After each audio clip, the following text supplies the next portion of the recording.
A Superior Court judge on Tuesday ordered star Memphis recruit Mikey Williams to stand trial on 6 felony gun charges, which puts his immediate basketball future in doubt. Judge Sherry M. Thompson Taylor scheduled Williams' arraignment for October 24th. She denied the prosecution's request to increase Williams' bail to $500,000. Williams has been free on a $50,000 bond since his arrest April 13th. Williams is enrolled in online classes at Memphis and remains on the roster, but does not have access to team facilities or activities, and his status with the program will be determined when the court case is resolved, the school said late last month. The Tigers began practice September 25th and opened the season November 6th at home against Jackson State.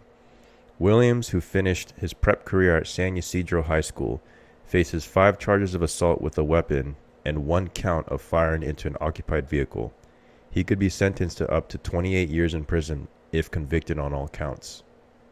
He is accused in a March 27th shooting at his home in unincorporated Hamul in eastern San Diego County. An argument just before midnight ended with gunshots being fired at a car that was leaving the house with 5 passengers inside it, the San Diego County Sheriff's Department said in a news release. Bullets hit the car, but nobody inside was injured, authorities said.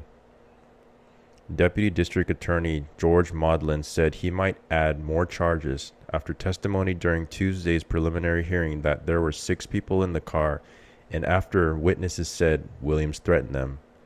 Williams, wearing a black suit, black mock turtleneck, and white sneakers, sat with his attorney Troy P. Owens during the hearing.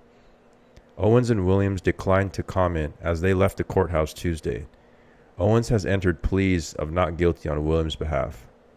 Thompson Taylor said that while no witnesses saw Williams fire the gun, there is probable cause to move forward based on testimony that witnesses saw him with a gun and heard him threaten to kill them.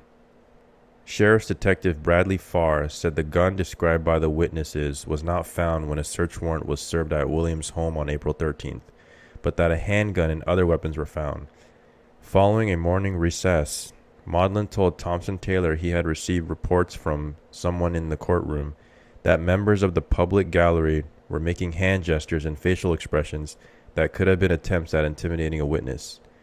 He asked her to clear the courtroom if they continued, and she warned the public she would not tolerate such actions.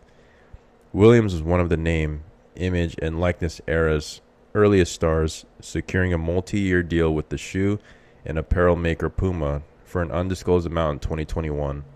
He had millions of followers across his social media platforms before apparently deactivating them. So, my reaction. Reading all this was tough.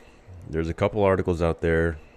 San Diego Union Tribune, unless you have a subscription, I'm not sure if you'll be able to read it, but it really goes through the testimony from witnesses, and this was a big step in the whole prosecution and the proceedings with the courts. And basically, from what I read, they had the people in there, Mikey's close associates, his teammate J.J. Taylor at the time, because he's kind of an important role in this because that's his main teammate, like one of his closer friends, and that's his future teammate he's going to be with at Memphis.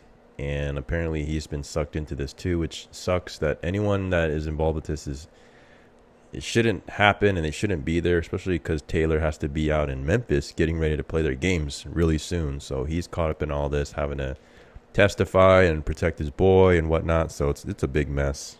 A lot of the witnesses that were in the situation, it sounds like it's going he say, she say, and there's not anything definitive right now.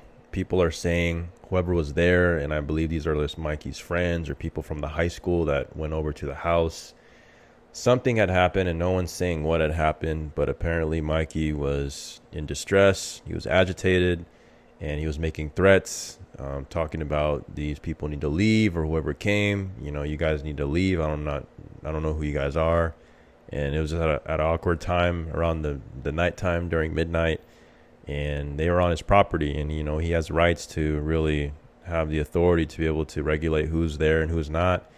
And he made the threats with the weapons and whatnot, but the hard part and what everyone's trying to figure out is if the witnesses, the people that were in the car or that were associated, saw him with an actual gun and if there were actual shots fired. And that's what's difficult to figure out, and that's what's going to take a long time to be able to have these prosecutors and these defendants try and hash out, is if shots were actually fired, was it self-defense, etc.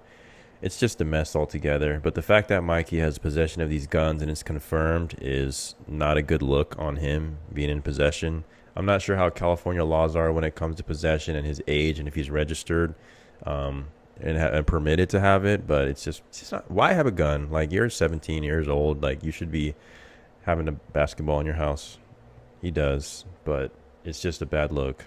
That's just me. I understand self-defense and I don't have issues with people owning firearms, but he's just so young and he shouldn't be in this predicament. If anything, he should call the police. And I get it, some people are just saying like, oh, it's a weak move, whatever. Like, it depends on what they seem and what they deem is important to them and what's the safe route. Rather be safe than sorry. He's in just these trials and he should be out in Memphis getting ready to play Jackson State in a couple weeks, you know. So it's a tough situation. I guess the evidence is going to be the name of the game.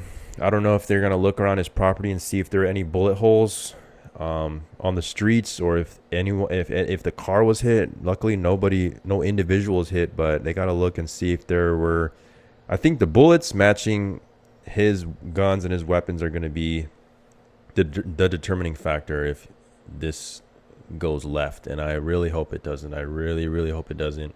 Like I said, he shouldn't be in this predicament, but with some bad decisions and with some choice of words and actions and transactions with what had happened that night, it's just not looking good. So we'll see what happens.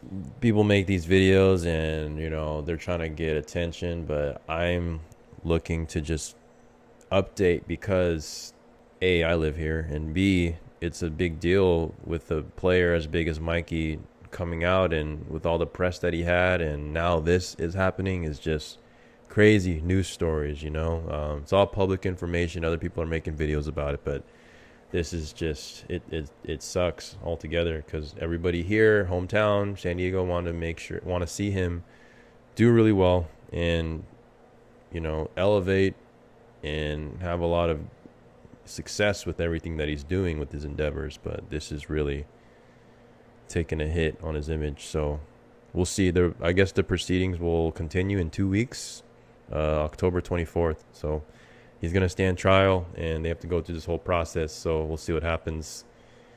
Hoping for the best, but at the end of the day, you can't avoid truth. And that's what it comes down to. Check y'all on the next one, man. Peace.